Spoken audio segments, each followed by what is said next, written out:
We've got an amazing guest with us today. We've got Marcelino Freitas. Hi, Matt. How are you? Good. Good Thanks thing. for having me.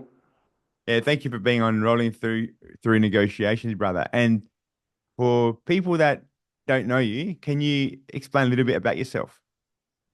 I born in Rio de Janeiro, Brazil. So I'm a Yeah. Brazilian.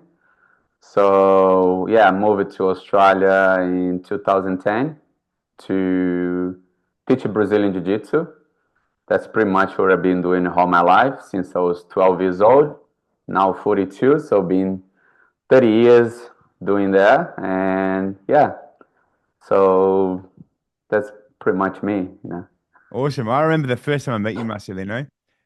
I was lucky enough to go and train in the gym in Rio de Janeiro with Andre Pederneiras at Nova União, and Yes.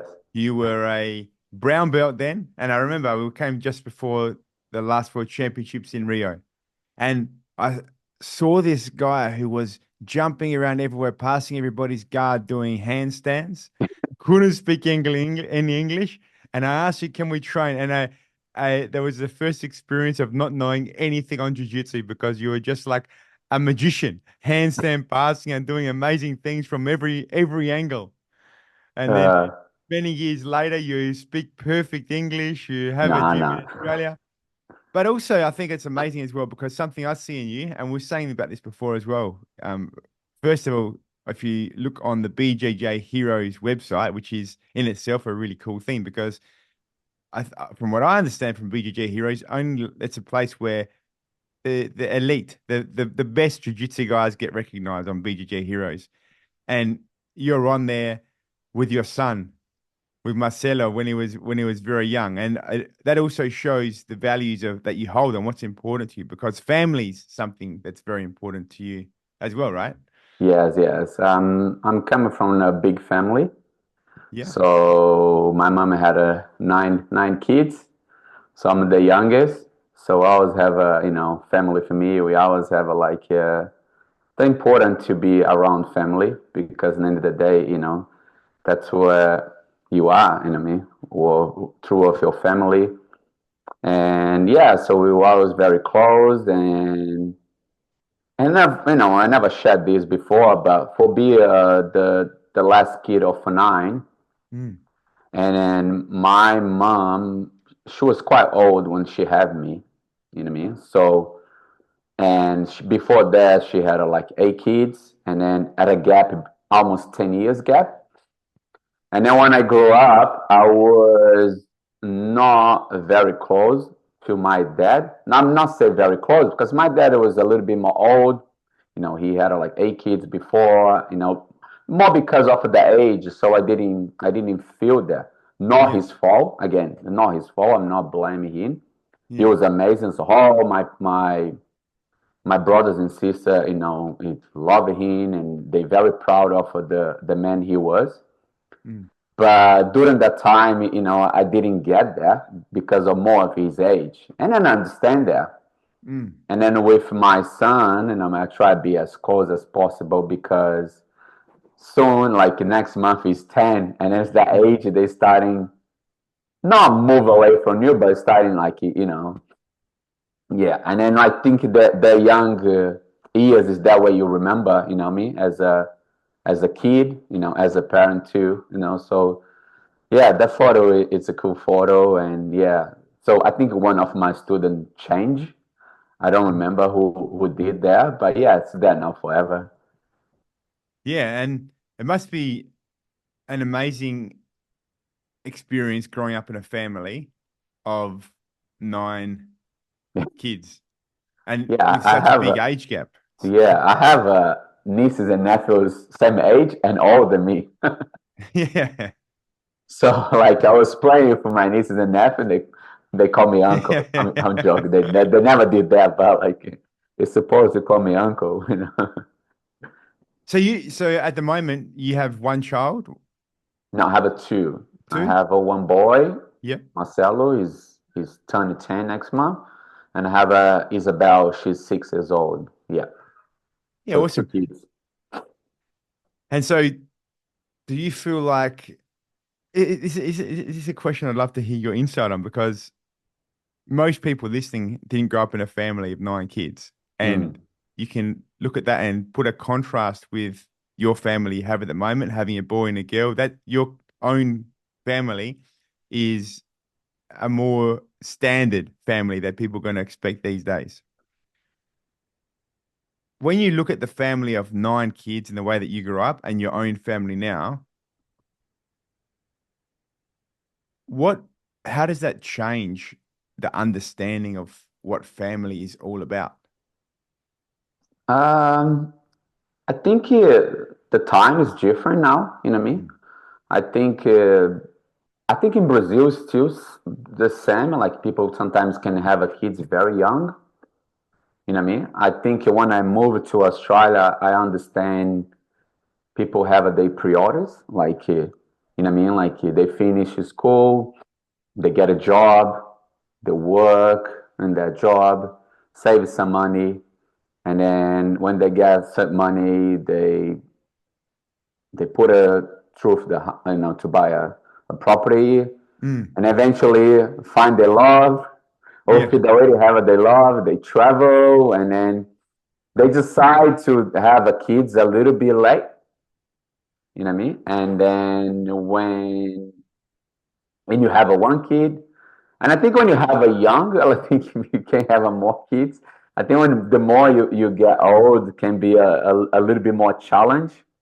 You know what I mean? I Yeah. give the example of my dad. He have like a lot of kids, but they have like nowadays it is with the prices everything like you raise a family it's quite expensive but like I think back in the day like I don't think they think much about that and Mm. then but have like a house full of people I was gonna be a mess but I was gonna be a happy place Yeah. I mean and then I think I bring a lot of things from Brazil, like moving here. So I don't care much about a lot of things. You know what I mean? Like I'm pretty happy the way I'm living my life here. Like looking back to the people in Brazil, like how hard is like you know that. So how hard you to have like simple things in life, Yeah. and here that is it's more easy to get. You know what I mean? And then again, so like I say, people in Australia have like these priorities to follow. Yes. Like, Go to school, get your degree, yeah, yeah. university. Yeah. This I exactly. don't think a lot. I don't think a little bit like that. You know what I mean? Like, I just like it's really important we live the present. You know what I mean? Like, you live these moments now because we never know what can happen. Today or tomorrow. You know what I mean? Like. And I see this with my career in jiu-jitsu. You know what I mean? Yeah. Like I starting as a 12 years old, I was very young. So and then eventually starting competing. I got my black belts really young. So I was 20 years old when I got my black belt. And then when I was compete against guys who I used to see before, the already black belt. And Mm. then I was like, oh my God, it's like I'm here with this. And then I competed at the not say professional level, but at the adult level for almost 12 years. Yeah. And then the guys I used to see before as a big fan now, and then you see it on the social media, they all just like, oh my God, the time is just just goes so quick.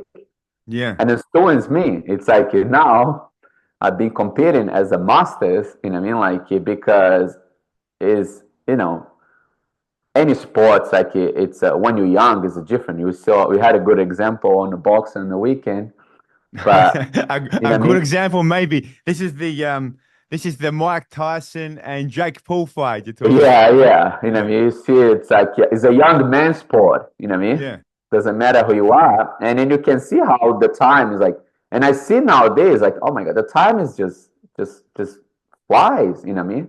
Yeah. So, and I think that's a I try enjoy like every single day. Like because soon I'm not saying soon but like it's important you know what I mean like you think like that you know what I mean I Yeah. think my word, I tell all the time at my place, at my club or gym, whatever you can call. It's the word is balance. You know? Yes. So I try to tell my students like sometimes like if they have a issue outside or family outside, I say we need to keep a balance. You need, Nice. you need to be here to jiu-jitsu. If you can make 3 times a week, good. But in other days, you need to give it back to your family. You need to keep that balance between, your training, your family, your hobbies. So like, and then your life can go smooth. You can't just, what I mean, like, like you're training to be a professional. Like, I don't think you're gonna be a professional. I'll just give a example. A conversation I had with someone. Yeah. It's like you're not a professional. You don't have to be train every single day and you forget the more important is it's your family. So you need to give it back to both sides. And the same thing, you need the family to understand you need your time on your own, what I mean, for your, like for your train and you see your friends and have a conversation for other people. And then I think, yeah, that's my word. I tell people all the time, we keep it balanced in life, what I mean? Balance is the key. Yeah. Marcelino, I love that point, and I would love to go a little bit deeper on that one if we can. So, if Yeah. we look at the idea of negotiation being the way that we can influence outcomes, because Mm. negotiation is a really broad word, very wide word, right? Mm-hmm. Yeah. How can balance help us negotiate better? I think a balance. Let me see. Negotiation better. Yeah, like I say, example. At home, like Yeah. I bring you the conversation like with a student. He try to have a negotiation. Example with his partner. All right. Mm. So the partner want to he be more at home. You know what I mean? Like Yes. more with her. But at the same time, the train is important for him. As like for me now, jiu-jitsu beside big jiu-jitsu, I think the big point of jiu-jitsu is like the mental health. Mm. You know what I mean? It's like I think you have your emotions. Like you control your emotions. You know what I mean? Like in everything in life, I think sometimes you need not just jujitsu. Like some people can use a run to have at that time before they, like relax and leave everything out there. Mm. But I think you need to have that balance to you be home, okay, to your family. Mm. But if your mind is not good, if you don't have that time for yourself, to or meet a friend or to, like exercise, you can't give it back to the family in the same way. Yeah. You know what I mean? I think everybody need, even like the wife as well or the partner as well. Like sometimes she needed her time on her own. Like here at my place, sometimes we with back like when she say, "Oh, I'm gonna go out with her friends," Mm. I'll leave the kids for you. I say, yeah, no problem. I think you need that. You know what I Yes. mean? I will not like ask you where you go or whatever. Like you go with your friend, that's fine. And like because I need like you need a time for your own, and at the same time when I need like to leave the kids with her, and I can go. So we keep it the balance. And sometimes for sure we do things as a family, but that's what I see the balance there. Like you can do your things on your own. I can do my things on your own. And you sometimes you're gonna have all family together, and you keep it The the nice balance. balance and everything. And then When I you're don't know speaking, if I don't know if I answer your question, but that's what I think about balance. no, you answered beautifully. And the other thing that I was feeling when you were giving this answer was trust and balance going together. Yeah. Yeah.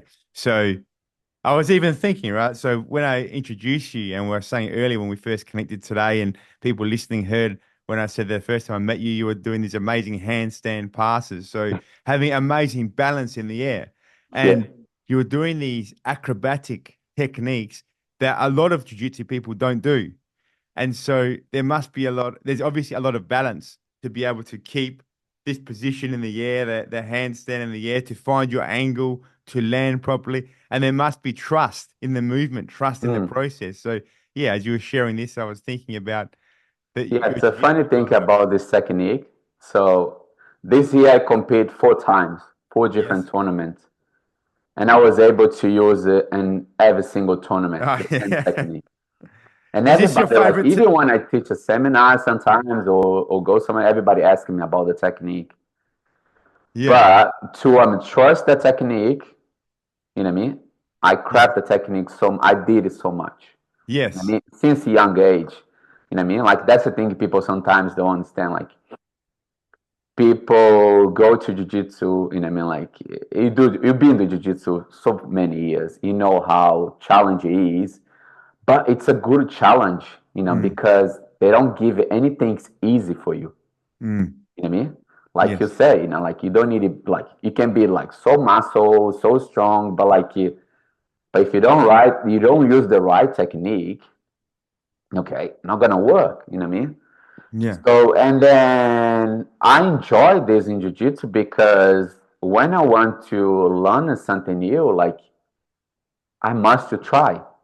You know what I mean? So I must to Yeah. try, and then maybe not gonna work for you, and then that's what happens for a lot of people. If it doesn't work the first time, they just move on. You know what I mean? They just like, all right, that's not for me. It's wrong. It's like it's for everyone who wants to commit to that. You know what I mean? If you Mm, really want to learn something, if you really want to accomplish something, you must work really hard for that. You know what I mean? So, and that's you see the difference. Like some people sometimes just move away from that. You know what I mean? It's yeah. like if you go bring it to real life, you know what I mean? Like that challenge for like you get your first job, or you get your first interview, or example me here, I'm doing like my second podcast, pretty much, yeah. Yeah. And then maybe the results at the end, maybe I was, I'm not sure, I could have been a little bit better, and maybe gonna have another chance here with another person, or maybe in the future with you again, and it can be way better. You know what I mean? I think so many lessons you get from jiu-jitsu, and you can bring it to life. You know what I mean? Yes. Yeah. So Yeah, beautiful. And the other advantage you have with this amazing cartwheel technique is you have beautiful jinga. I know this word jinga. Can yeah. can you explain what jinga means? Jinga comes from the capoeira. It's a move of the capoeira when you know. Uh, you can maybe say jinga is it's like a little dance Uh, too. You know what I mean? I think, and that's one of my. I always when I talk to people, I say I regret like not doing capoeira. mm, You know what I mean? My brother Babu, he yeah. did. So I did in capoeira. So he did in capoeira. And I think in my jiu-jitsu could have been way better. You know what I mean? Like if I did capoeira, like the move. You know what I mean? Like yeah. So it's pretty much a dance. You know what I mean? Yeah. With danger kicks and Yeah. And what I understand of the word jinga, and please feel free to correct me if I'm wrong, but what I understand the word jinga is it's like the flamboyant dance movement of like the magic of the African Brazilian people who have the African heritage living in Brazil. And some examples of this is like you see the beautiful Brazilian football that a lot of magic happens in the field when yeah, Brazilians playing yeah, football. A lot of things happen in the moment that wasn't trained for, wasn't practiced, but it just comes from the heart, from the soul, from the spirit. And it's like beautiful to watch. And it's like a magic for the people seeing this. I understand this is like Jenga. Is yeah. that right? Yeah, Yeah. 100%. I Yeah. mean, they use that slogan a lot with the Brazilian national team. You know Yeah. what I mean? because of the famous soccer players like Ronaldinho, you know what I mean? Like all the guys was like beautiful, like the way they were, you know what I mean? Like sometimes they didn't get a much results that they could, but people always gonna remind you as like Yeah. with the beautiful style. And I think in jiu-jitsu now, like when I compete, like people say, why you still compete? I was like, first of all, it's a nice way for me keep in shape, Hmm. keep motivated, you know what I mean, and keep inspiring my students and people who never see me compete. But my main goals now, for sure, when I step on the mat, like I'm very competitive, so I want to win. You know what I mean? But at the same time, I want to win, and I want to have a good performance. You know what I mean? I want to show where my style, and that's why I think this year when I competed like 4 times, 4 different tournaments, and I was able to do the headstand because Yeah. in my mind, I want to do something like this. I want to do something plastic for people to see, not just showing off, but like people see and then remind, like, oh, that's it, that's cool. I never see that before. Oh, that's a good jujitsu. That's a beautiful jujitsu. You know what I mean? So I want to be a remind as have a good style of jujitsu. You know what I mean? Not just if I have to use the rules to win, sometimes you're gonna have to use the rules to win. Mm. But if I can apply my techniques, that's what I want to do. Yeah. Because this is part of the martial art. It's part of the art. It's the creativity. Mm, It's the beautiful piece to look at, right? It's the yeah. your own piece that you put into it with which is what art is all about. Marcelino, I can see from the Heroes website, and it'd be good to share with people listening now as well, some of your main competition wins. So you've won the World Championship 3 times in blue, purple, brown. You're Brazil national champion for many, many years here.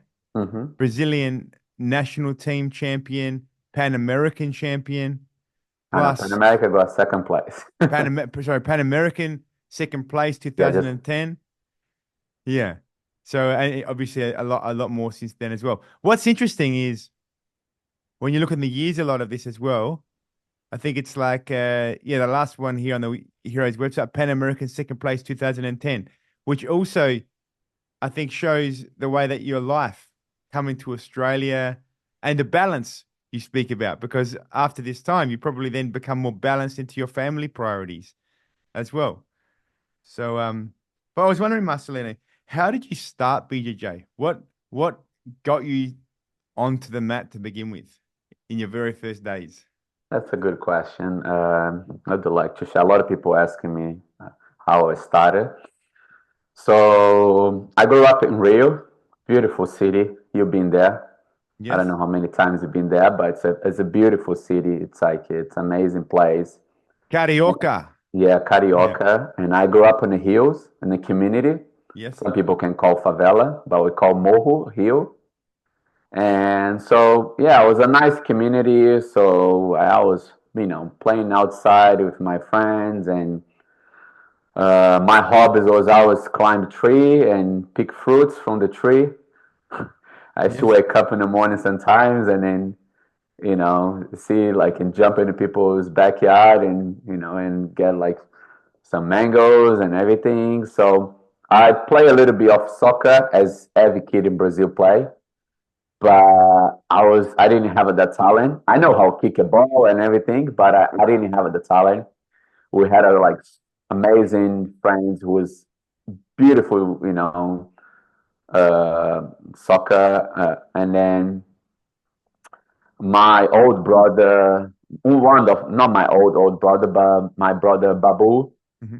He was always into like martial arts, and I remember I used to see we used to live in the same place, and he used to love like Bruce Lee's. He used to yeah like martial arts, and he did capoeira first, and then had a one guy in our community. He's already passed, but he's the one guy I think introduced my brother to jiu-jitsu to Andrea. Hmm. So Andre, I think he had his first club, very small, in Flamengo.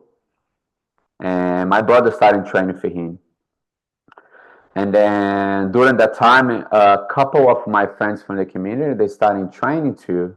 And one day, my sister and my brother asked me if I want to do jiu-jitsu, and I say, "Nah, I don't want to do that. I don't want to do that," because I was not confident on myself because I had my friends doing first, Yeah. and I was worried about to go there, and then because they was doing first, they have like some advantage against me to doing jiu-jitsu. And then I refused. Nah, I don't want to do this. And I was just hanging in the community and doing a few things. And eventually, Andrea, he had another business. It was like a place where they used to, not like a bottle shop, but they used to sell like uh, beers and soft drinks and everything for all the place. You know what I mean? It's like a deposit, like a big deposit with the. And my brother starting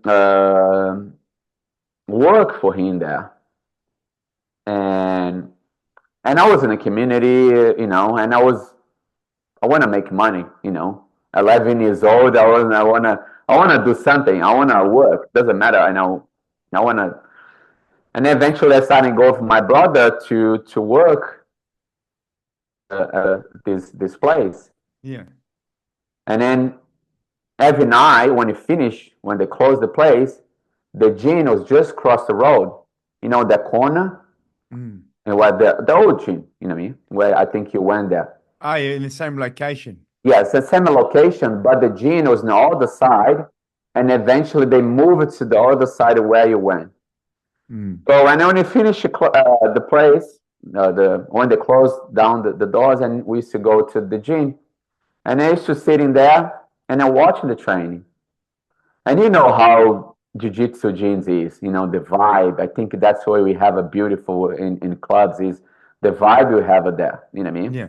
I think nothing against all the martial arts, but when you go like maybe a boxing or Muay Thai, it's more like everybody more tense because they're gonna throw punch each other. You know what I mean? Yeah. They're gonna kick. The vibe is not the same. You know what I mean? No, the jiu-jitsu gym is like you're connecting with you. You're with your real friends. You're having. It's like you're a little bit like you're catching up with friends. Like you're going to your friend's house or something like this. It's a very fun vibe where everybody is happy to see each other.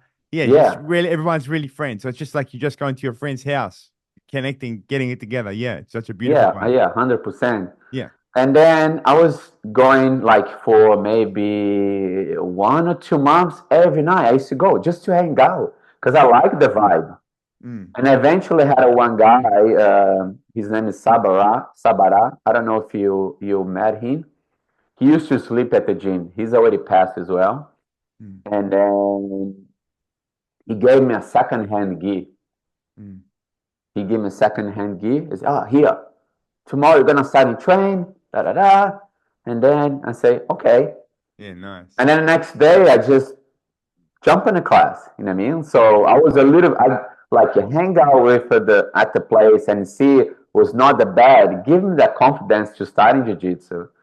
And I think a lot of people have that issue. Like they want to start in jiu-jitsu, but like they don't not sure if they're gonna be welcome or what I mean. Like, Mm. and then from there, I never stop. Like till now, never, never. The only time I had a break was when I was 18 and I went to army in Brazil, you know what I mean? Mm. And then I had like a maybe 2 months or 3 months break because I was in the army.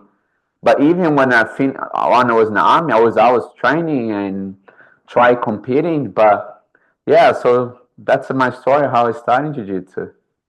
Yeah, beautiful, Marcelino. And I think I really respect and appreciate your story also because you were then able to apply your Jenga into jiu-jitsu and have some very good competition results in Brazil, but then also grow from this experience in terms of moving to Australia, meeting your wife here in Australia, having your own school.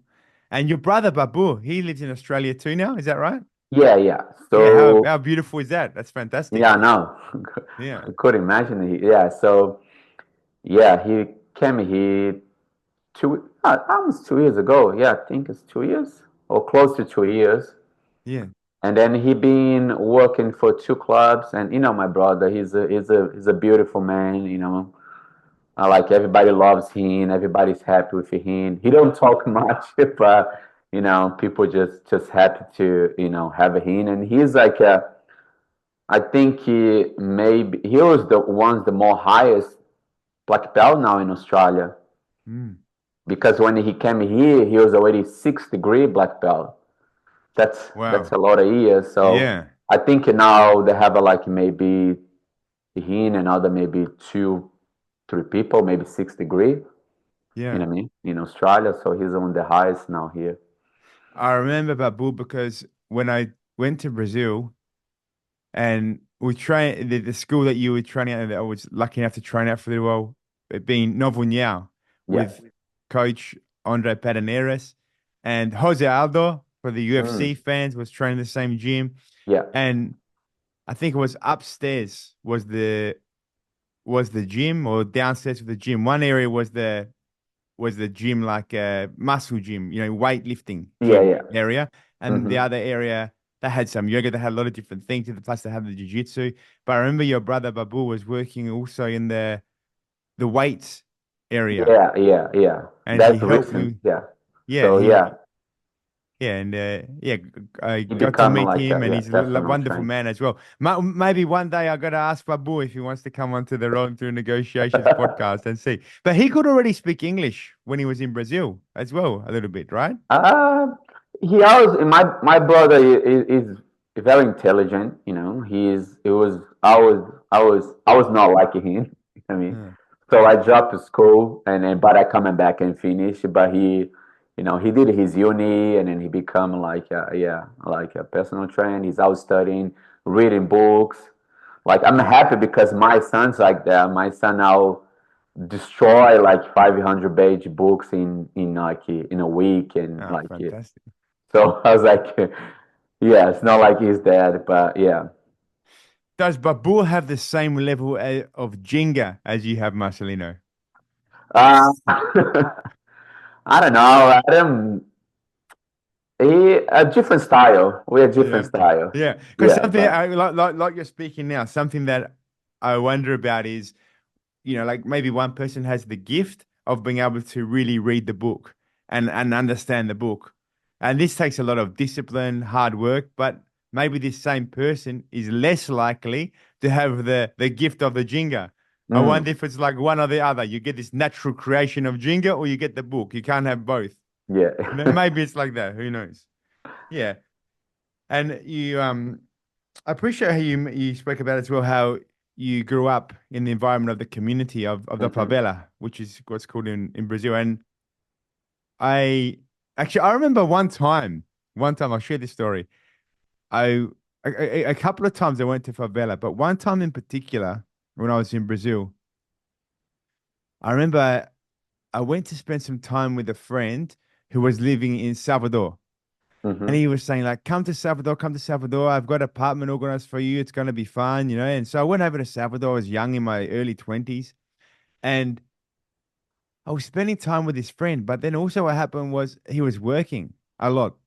And I was on holiday, vacation. I wanted to have fun. And so Yeah, I was yeah. staying in the apartment, but he was working a lot. I was like, man, I need to meet some people somehow. I've got to meet some people, get out there, meet some people. So I went for a walk. And as I was walking, I saw a lot of people sitting in the front of this backpackers hostel. So I sit down in the backpackers hostel. I bought some coffee or some drink. I sit down. And then all of a sudden, I start creating this new friendship. I still remember the guy's name. His name was Thomas. He's a very lovely guy. We just, you meet people and you click. The Yeah, yeah. personality come together, very good personality. He was Brazilian guy, Thomas. We click. And then he's saying, like, come back tomorrow. We hang out some more. Yeah, cool. I come back the next day. And we started spending time. He had a car, so we drive to the beach or we drive different places, doing different things, have some fun. And then one day we're driving, and I don't notice it. He would stop quickly, come back in the car, different locations, stop quickly, come back in the car.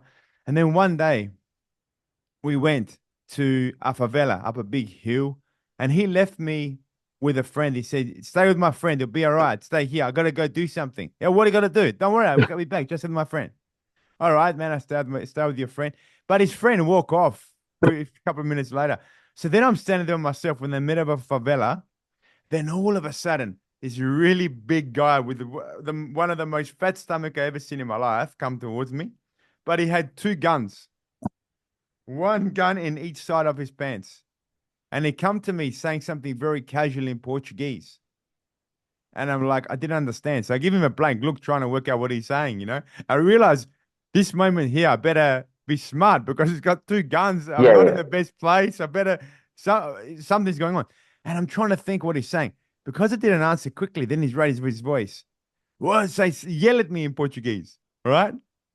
And luckily, in that moment, Thomas came running, Yeah. right? Because I didn't want to get into an argument in the middle of a favela, not being able to speak Portuguese with a man that has two guns. And it turned out, Thomas turned out to be a drug dealer. I didn't realize until after that moment. Then I realized, man, gee, I better be careful who I'm hanging out with and the situation I'm allowing myself to be in. No, no. But Yeah. that's one story come to mind. But the other thing is because I have some friends who come from favela, and when you weren't born in favela and you see a movie like what's the one called City of God, I Seed think of it's called. God. Yeah, Yeah. City of God. You can see the lifestyle in the favela can look very hard, and for sure, in some ways, I can imagine it would be very, very hard.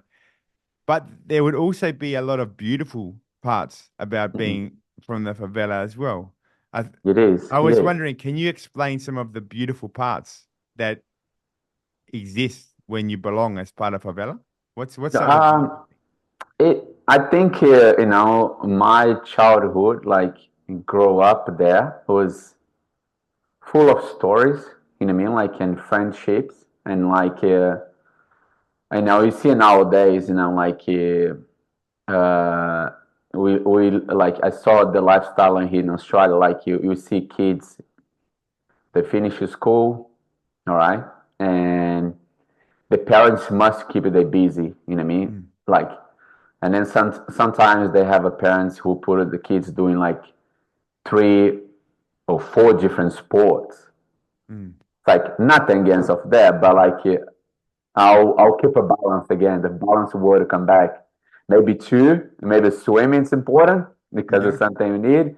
Maybe a martial art, and then eventually maybe a ball game if you did like ball or anything. Uh-huh. But grow up in a favela, like I never went to swim lesson. I never had a swim lesson. Mm, I know how to swim because we used to go to the beach. Like again, we grew up in Rio. mm, We used to, going down the hills, a group of maybe me and 5, 6 kids. We're going to the beach and then go to the rocks, jump there. How you swim? Oh, just dog paddles. Like, and it was, and eventually, like you look people doing we try to just cop, and pretty much like that's your lesson. You know mm. what I mean?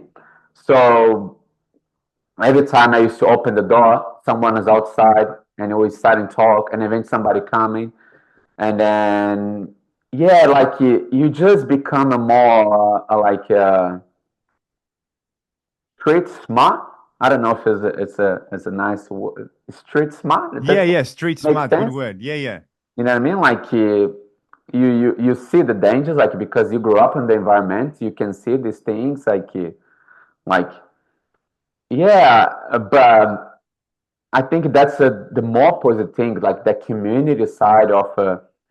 You know what I mean? Like we used to have this thing in the community when you see like a old person going up in the hills carrying a bag from the shopping. You as a young, you must not ignore it there and you just, hey, like, hey, old lady, can I take your bag to, you just grab the bag and just take. And the lady just safe, just like, thank you, obrigado, and then you just go and it's just like, so you have that community thing to, like these little simple things, and you know what I mean, when you have a birthdays, when you see you celebrate a birthday, you don't have like invitations when you see everybody in your place. If the door is open, if your door is open, everybody gonna be there. You know what I mean? Like it's a, like that's the positive thing, like to grow up in a community. You know what I mean? Like you don't have to worry about this type of thing. Like so you become more street smart. Like your personality change because you get more confidence. You become more confident with it. Like you grow up around a lot of peoples and yeah, I think the bad side everybody know what it is. You know what I mean? Like the violence. Like the drug dealers who control a little bit most of this part of this place. But I think that's my takeaway from that time when I grew up, and then like and yeah, so climb trees, like everything like you try force your kids to do this day, like to understand and like, and I'm glad I am who I am now, and then I can share that with my kids and tell my kids, like the way I grew up.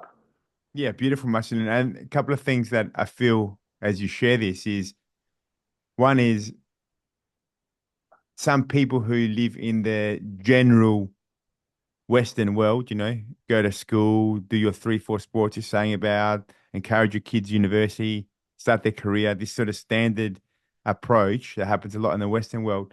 Yes, there's some beautiful benefits from this style, Yeah, but hundred in some percent. ways, there's no better, there's no worse, because in the general Western world way of living, there's a lot that's missed out on in terms of the lifestyle that's in the favela. And I think that it's really good for people to be able to be humble when looking at other people's ways of living and thinking, well, what can I learn from this? Like, I think sometimes there can be some people who try to impose their standard of living and style of living onto others, even if they have a good intention, but a lack of respect in terms of what the beautiful gifts are to do with another way of living. Mm. And so thank you for sharing this from the favela. Um, is spoken about because a lot of people don't appreciate the beautiful pieces. No, yeah. I've even heard of stories, Marcelino. Um, like one person that we both know, but I just don't want to say their name on publicly. But like one person, and I'm sure this has happened a lot, where people they live in Australia or they live in the Western world and they have a good life and they might have come from the favela to begin with, and they realize, you know what? No, they prefer the lifestyle of living in the favela. So they leave living in Australia to then go back to living in the favela because they appreciate that lifestyle better. Mm. Yeah. Yeah. Um, I like it. Myself, like when I came here, was quite challenge. You know what I mean? Like my first 3 years was very hard.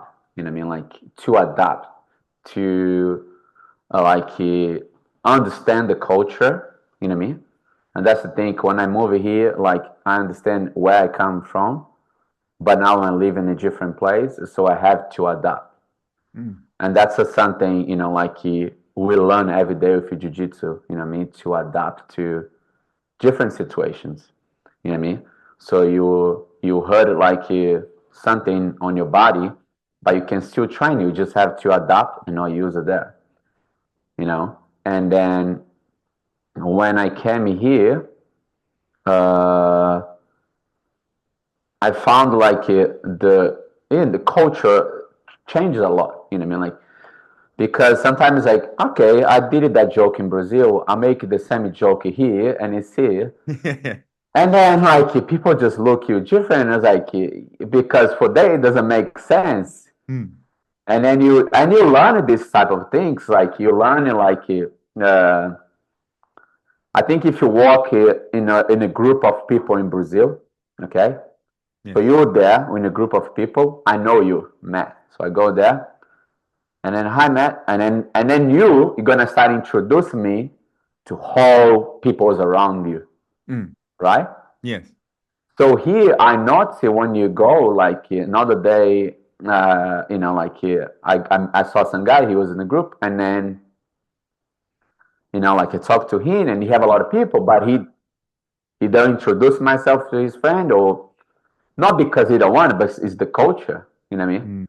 And the one thing I'm starting to do now, when I go in a group and the people want to like it, I start introduce myself. Like, ah, Marcelino. Yeah, nice. Doesn't matter if I'm gonna see this guy, but maybe he my name. Oh, maybe I know you for some. Oh, he this name before.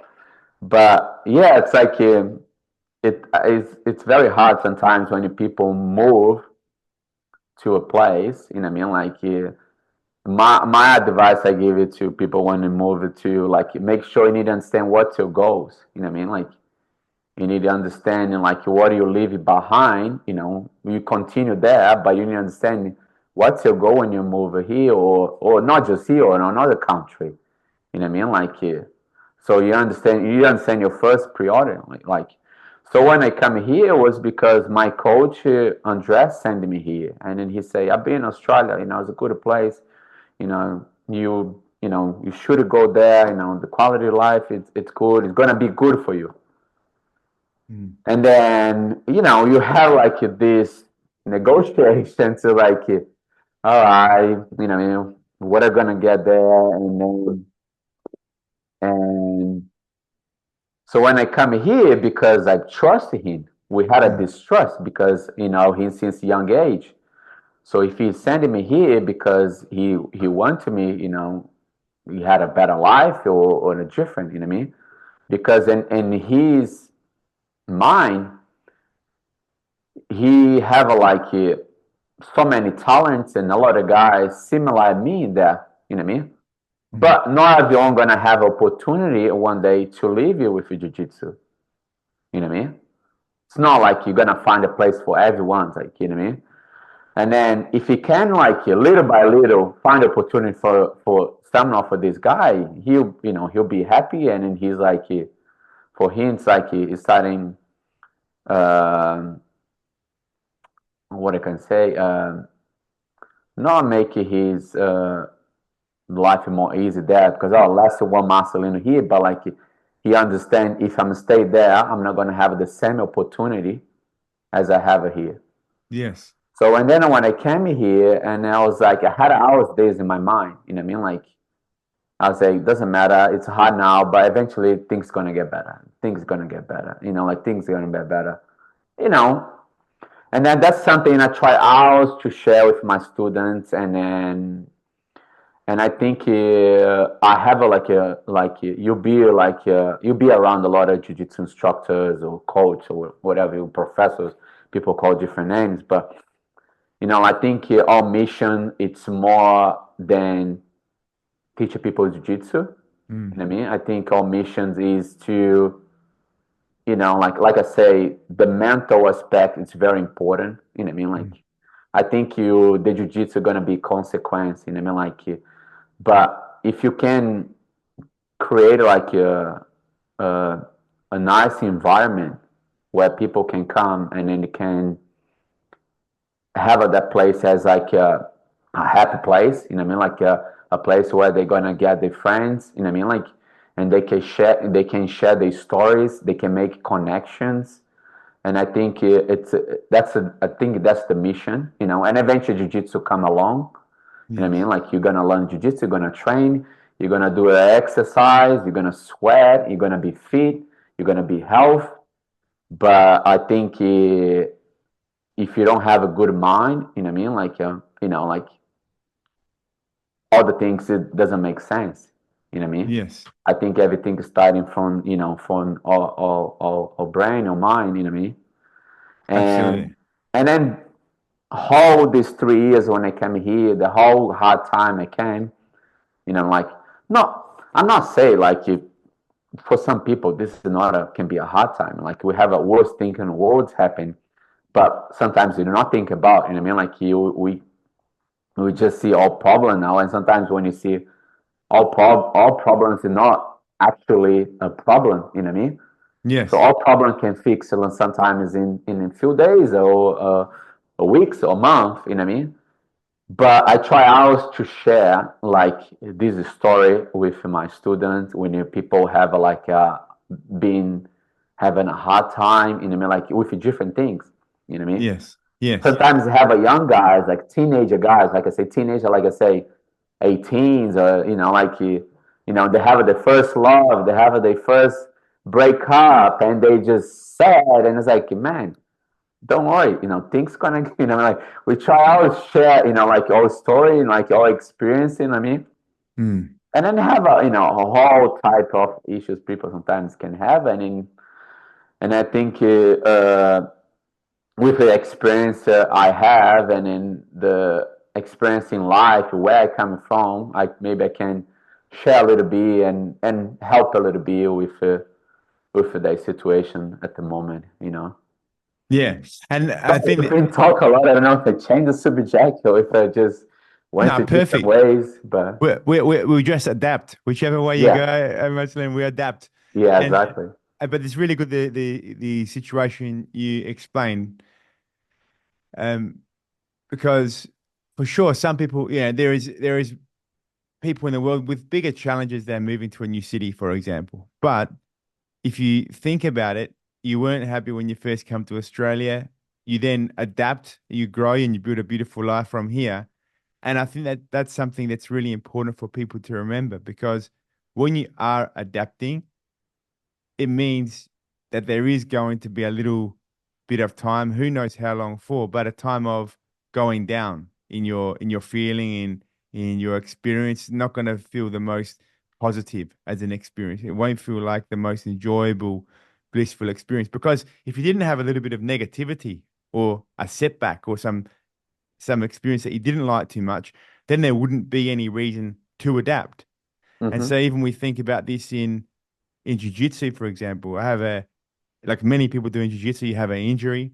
And when you have an injury in jiu-jitsu, and you were saying about this as well, Marcelino, about adapting when you have an injury. Well, the injury hurts, right?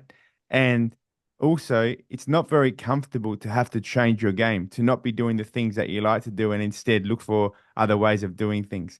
And in that process of adapting, maybe you are going to get caught with some things from other people while you're adapting in your own game because you're not doing the things you would normally do. So there's going to be some setbacks and negative experiences. But if you keep going through this, that's where you're going to have growth. Mm. And a big part of it all, like you're saying, Marcelin, is that mental mindset strength to be able to hold yourself in the best place you possibly can to go through the challenges of adapting to then grow on the other side. So appreciate what you shared. Marcelino, you were speaking about Andre Pederneiras, and everybody who has ever trained with Andre always speaks very, very highly about Andre. What are some of the things that you appreciate about Andre's coaching style that you try to use in your own coaching? It was funny because yeah, I think this morning I was teaching morning class, and then it's so many like, you know, like when you have, I only have him as like a man coach, you know what I mean? But I had my brother a little bit. I had a Shaolin as well because Shaolin one stage he was taking a lot of the class and pretty much, you know, he was the coach. And later on, I had like guys like Gustavo Dantas and helping as well too, Rodrigo Feijão. You know, there's so many people helps you. You know what I mean?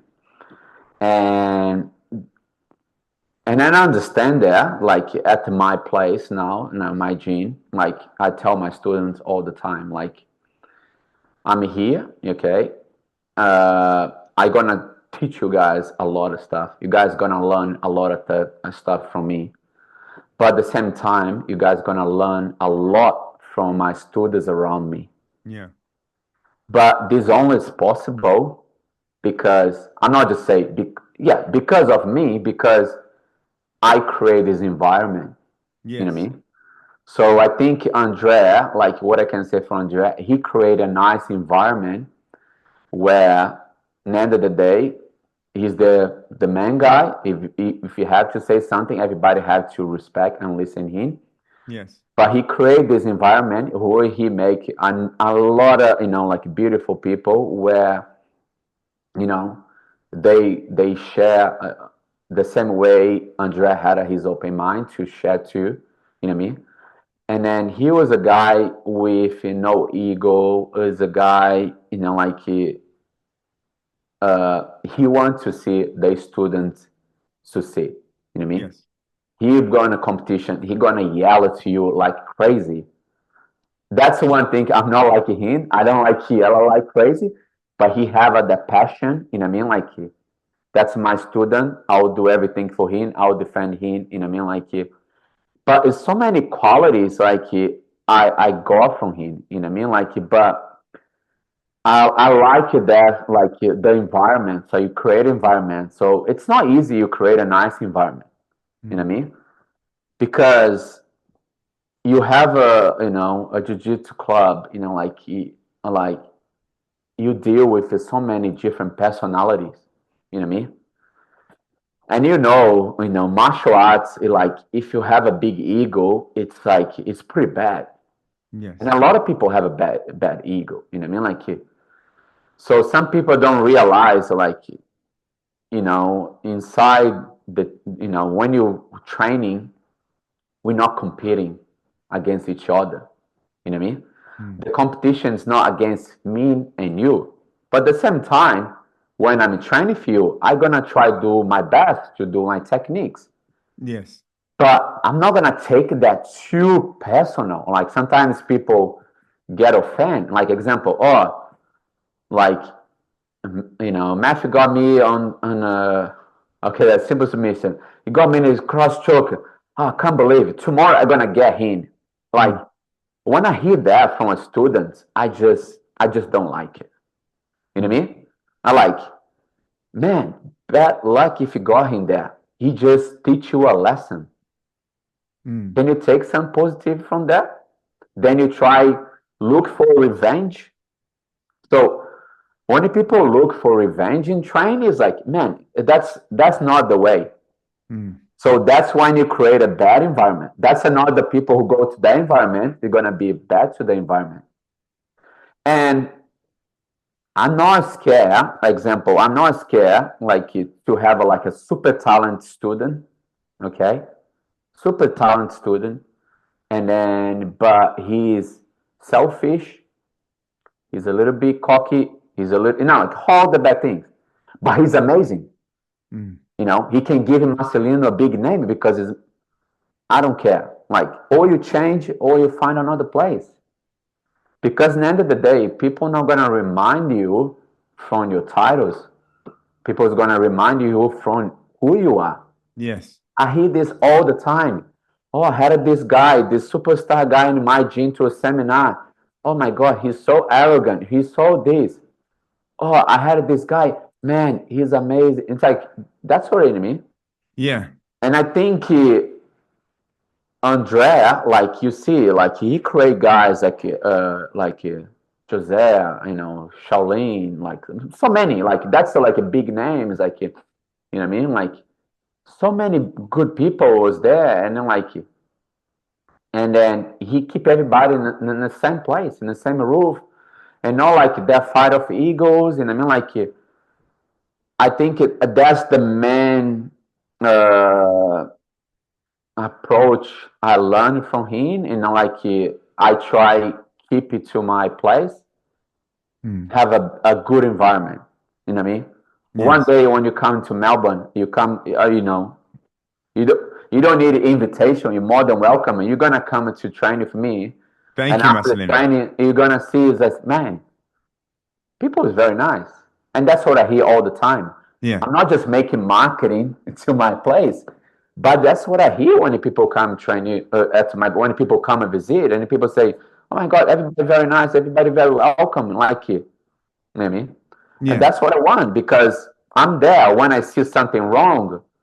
I can't just be scared to say, you know what I mean? I'm a good friend of you. If you do something wrong on my class, on my mat, it's my position to go there and then fix you. Because if I not fix you there, you know what I mean?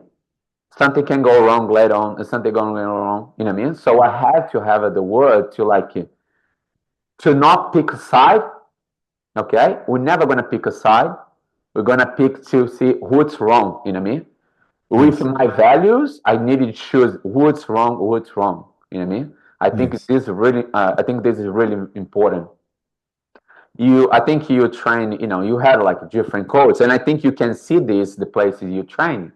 I think the environment tell everything about who is the coach and then who is, the student, who is the place. Yes. You know what I mean? I think I can tell so many things about Andre, but like, yeah, so many positive things. Like, it's a guy. He's for help. He there for help.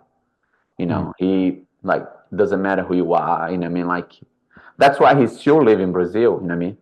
He could have lived in Brazil so many times, but he chose to stay in Brazil and then to help more people like me who was there before, who coming from like like I can say a poor background. You know what I mean? I never drive before. I started driving in Australia because I didn't have a car in Brazil. I Mm. didn't have a money to buy. I was like, why am I gonna learn how to drive a car?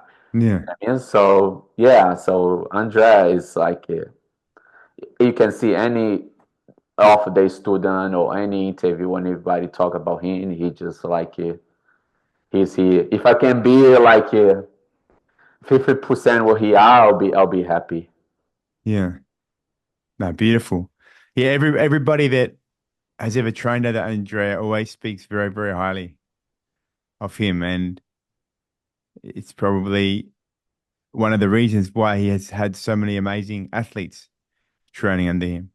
You're also speaking about for you, correct me if I under if I yeah, I think you said that when you're training in your club with your team, it's not important to win. Did you say that or I misunderstand? Well, my question, Marcelino, then let To me put that in use a like question. Let me ask that, make it a bit clearer in a question. How important is it to win when you're training with your team in jiu-jitsu? uh, example. I'm preparation for like if you're not doing a, a competition, okay, your training should be like should be fair, Mm. okay. The same time I'm gonna go for a submission or choke you or armbar you, you're gonna do the same way. You know what I mean? But like a fair, I'm not gonna try to do something dirty. I'm not Mm. gonna try to do something rough. I'm not Yes. gonna try to be spaz. Nothing of that. Yeah. All right. So like people always ask you, who you train? I say, do you train with other but I say, I train with my student. I just train with my student. Because with my student I can see everybody have a something different they can challenge me. You know what I mean? Yes. So they have some guys is like they more stock and like to do like different game like this. Or the guys is more this. Or the guys play more top and stand. And then depending who is my challenge, I train for this guy and then try and make experience during the train. You know what I mean? Yes. So I will try like, I'm gonna go against this guy, the judo guy. Like, who's the best stand I have here? I'm just gonna stand for him and gonna try. And doesn't matter if he take me down. I was like, okay, I made a mistake there. So I Mm. take notes off of there. I say, okay, I can't make that mistake anymore because if I move that leg in the wrong way, he can take me down. Yes. All right. But and then yeah, so I think that way, you know what I mean? And then sometimes we do different type of training. Sometimes we have the normal roll. It's like 6 minute roll. You know what I mean? I think the more time you put on the train, if the more long the train is, more smooth should be the train. Yes. Okay? Because no one can be like crazy. Because next round you're like, all right, I'm sitting now. Mm. You're not supposed to sit now. You're supposed to go to the next one. Mm. And then if we train for competition, we make more short rounds, more intensity, more fast. You know what Mm. I mean? And then you're gonna try do your techniques. But again, if somebody get you or submit you, not a big deal. It's like me. It's not a problem to me to say my students. A lot of my students submit me before. Mm. You know what I mean? Why they submit me before? Because I was not competing. Mm. Because if I compete against them, I don't think they can submit me. Yes. I'm not saying I'm the best, I'm amazing. I'm not. Like, if I put a game of competition, we're gonna be like that game is more like tight, you know what I mean? Like more, we're not gonna see much of each other. Mm. Okay. But now if I'm open up to do different things, learning different techniques, for sure you're gonna expose some position and you're gonna like maybe leave your leg here or leave your arm there and then you're gonna get caught. Yes. You know what I mean? And I think it's good. You know what I mean? It's something you're gonna learn and you like, and eventually you're gonna train people. Oh my God, I can get you from here. I can get you from there. I try everything. Yeah, because I've been in all these positions before. Because I don't training folks and just do one thing. I'm just, you know what I mean? Yes. Like I can resume my jiu-jitsu. I like a little bit of stand up. It's hard sometimes because I already had like some problem with the knees, you know what I mean? And then but I like stand up. I love play top. I love play bottom. So that's what I try to show my students. Like, you know, sometimes do specific training. And then that guy who just like play top, now he has to play bottom. Yes. I mean, so yeah, so it would depend, you know what I mean? And there's some people who want to train it hard. Okay, oh, you want to train it hard? Oh, you want to do this? Okay, you guys can go. And but I think you can train it hard without be crazy. You know what I mean? Like without compete. Okay. Mm. So one thing I tell the students sometimes is make a little. What's your goal for this training? What's your goal for this week? You know what I mean? Yeah. Okay. What's your weakness? Okay. Just put yourself there. That's gonna be your goal. You know what I mean? And you compete with yourself from that. You know what I mean? I think the competition. One of my friends who is an amazing coach, he's Gustavo. He live in Arizona, Gustavo Dantas, and then He has a podcast as well. yeah, Yeah. the BJJ BJJ mental mental model. coach. Yeah. Yeah. Oh my, I learned so much from him. You know what I mean? I learned so much from him about all this thing, and I always try to share to my student. And I say, man, just look on this. And I mean, like, and then have a something he share on his video. It's like sometimes people scared to compete. You know what I mean? Mm. Like they not scared to compete. They scared about people's reactions. You know, they scared what are people gonna think about that if they lose or win. Yeah. Reality is no one cares. You know what I mean? Yeah.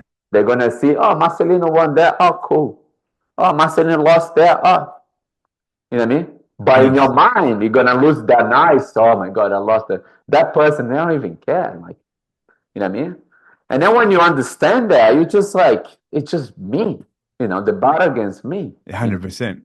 I tell Yeah. my students that when you compete, like, I'm sure you represent my, you know, my name or the club, but at the end of the day, it's you. You fight for you. You know what I Mm. mean? But we there to support, you know, you're here to train, but so yeah.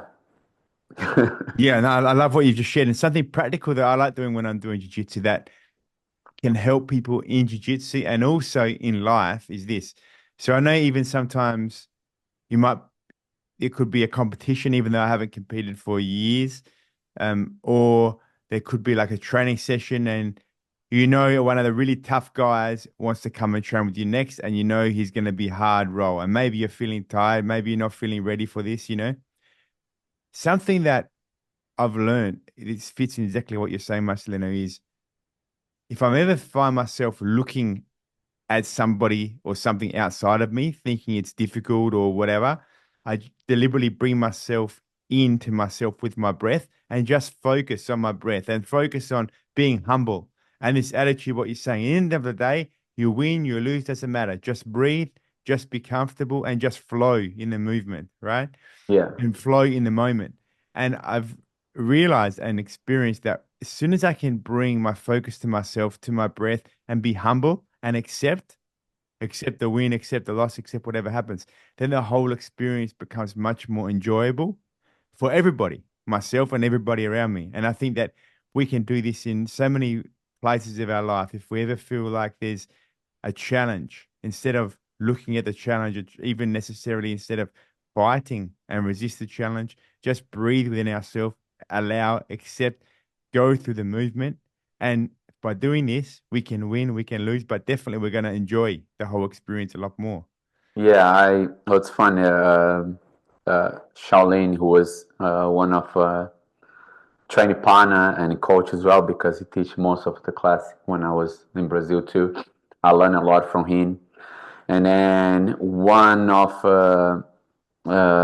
thing I learned from here, I was in my early years of jiu-jitsu. I was a juvenile, I was a blue belt. No, yeah, blue belt, juvenile, something. I was doing really well, like doing really well, you know. And then I was in the final, Brazilian Nationals, after 4 matches, final. Yeah, the final be the fifth match. And this guy from, I lost for one, this guy from Amazonas. Amazonas always have amazing competitor. From nowhere, he just destroyed me. I was a favorite to win. And then when I finished, as a young guy, you know what I mean? Like, I just grabbed my belt. I just throw my belt. I was like, like you have a little tantrum on the mat.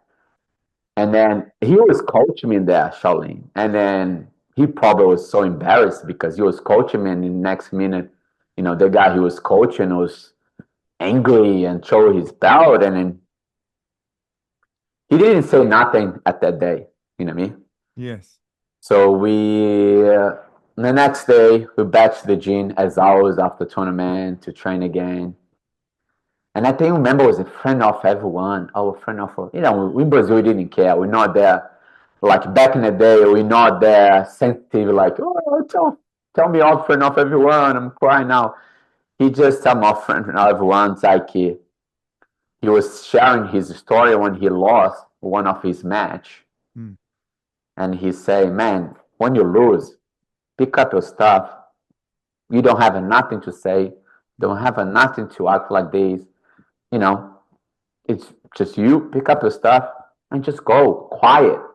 You know what I mean? Congratulations, the guy who won, and that's it. So now it's you have to fix your issues and your problem. You know what I mean? What you did there, show your belt, show him there.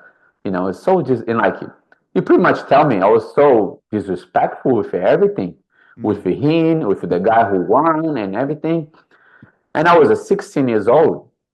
And then I was like, I took that really well. I was like, thank you. You know what I mean? I never said this for him, and he says, but I don't remember if I say this, but like, thank you. That was a great advice as a young guy need. You know what I mean? Yes. Because I tell people all the time, when you're young, you're gonna make a mistake. Yes. You know what I mean? And that's normal. We all been there before. You know what I mean? But if you don't listen, who's around, who's old, who have experience, and who gonna give you advice after you make a mistake? If you not listen there, you have some problem. You know what I mean? Like if people want to come and to give advice and tell you something like that, you must take that advice. You know what I mean? Yes. So, and then if you don't change, it's like it's a big problem. You know what I mean? Like, can you fix that? Maybe he need another lesson way back to learn that. But and that's the thing. Like I'm like sometimes I don't like to talk about myself and like, but sometimes I feel proud of myself. All this year I have in the sport, and then I saw a lot of things, you know what I mean? I saw so many things, and I learned so many from so many amazing black belts was around me, you know what I mean? And I think I have a way more to learn, and that's what I try to share, you know what I mean? Like to the young, you know what I mean? Like when I teach kids now, I love teach kids. I've been teaching. We have like amazing kids program now, like 3 different group of kids. And then again, like jiu-jitsu, they will learn, you know what I mean? But I think my main goal again is just like understand they can be always a better person, you know what I mean? Some people one day they're gonna follow their career. I believe most of the kids maybe not, you know what I mean? Because sometimes life goes different ways. Yes. But if they can get the most advices from life I can give they through jiu-jitsu, you know what I mean, I'll be happy with that, you know. Beautiful. Yeah, it's beautiful. And you're speaking the ethos of the Rolling Through Negotiations podcast, because one of the things we love doing is bringing the wisdom, the experience from people just like you, so that listeners can hear principles of jiu-jitsu, how to make their life better as a result. And we've reached this moment, Marcelino, where we like to give our listeners three takeaway points based on what you've been sharing. And you've shared definitely a lot more than 3 points, but three is a nice, easy number. And just like in jiu-jitsu, if you can go to the class and you can take away one thing even from that particular class that is going to make your jiu-jitsu better from that class, already that's going to be a bigger win from the class. Even if you go a seminar, sometimes you can get one, two things. He shows Yeah, so many things. You got yeah, one or two things, man, that's it. exactly. You And don't need it more than that. exactly. And so people are free to take their one or two things based on anything that you've said in this podcast that they can use, but to also help people in listening and taking away from what we've been speaking about. It's we love just clarifying and highlighting these 3 points. And the first one of these, Marcelino, is the one that you say you share with your students all the time, is balance. It's You were speaking about the idea of prioritizing, knowing what's important to you, and being able to spend your time in the right ways, having trust in the process, having that spirit and attitude of balance to make your negotiations, make your life, make your jiu-jitsu a lot better. Number two, I love the way you highlight the meaning of art. So even you were speaking about you competed 4 times this year and you were able to use your amazing handstand guard pass technique. That's bringing your flair. That's bringing your art. That's bringing your personality, part of you, into the process. And it's a beautiful way to be able to negotiate and live life by bringing that art side of you into what you're doing. And number three, takeaway here, I love this one, Marcelina. You're speaking about being street smart. And you're speaking about your time in the favela and growing up and learning how to be street smart and resourceful in that process. Because sometimes it's that ability to be street smart, use the resources around you, and to be able to experience and learn by doing. Just like Marcelino learned how to swim by jumping off into the ocean and watching his friends swim. It's either swim or drown. If you can be street smart, that's definitely going to help you in your own negotiations. So there are three takeaway points here, but one final question for you, Marcelino, is No, just the say jiu-jitsu. just say you're there at the end of the class and a student comes up to you, right? Dressed in a gi, sweaty from the hard class. Hey, Marcelino, what's a piece of advice you can give me to make my jiu-jitsu better? Yeah. All right, so sometimes in like it's normal we pressure ourselves a lot, you know what I mean? Sometimes it's normal from we look next to us and then see all the people, and then you try not just copy but just try be like the people around you, which is good too, but understand like we a different person, okay? We have a different things in life. Sometimes you see someone very talented at the club, but you don't realize they are young, or maybe they train quite often than you, and then sometimes because of your schedule, you you can make as much class as that person. You know what I mean? But I think we shouldn't not compare yourself with all the person. It's not a sound like a cliche, but like I think you should never try like always do our own thing. You know what I mean? Always try create our own style. I think I believe that's in jiu-jitsu. Um, like I'm there like to open the door for you to, give some guide in few things. But if you want to uh, be different, like you should like try, create style on. Don't be scared to try new things. And yeah, I don't know if it's a good advice, but yeah. No, it's beautiful advice, Marcelino, and thank you so much for being part of rolling through negotiations. It's been Thanks so amazing much. to connect with you. Thanks so much to have me. Oh, yeah, it was fun. It was fun.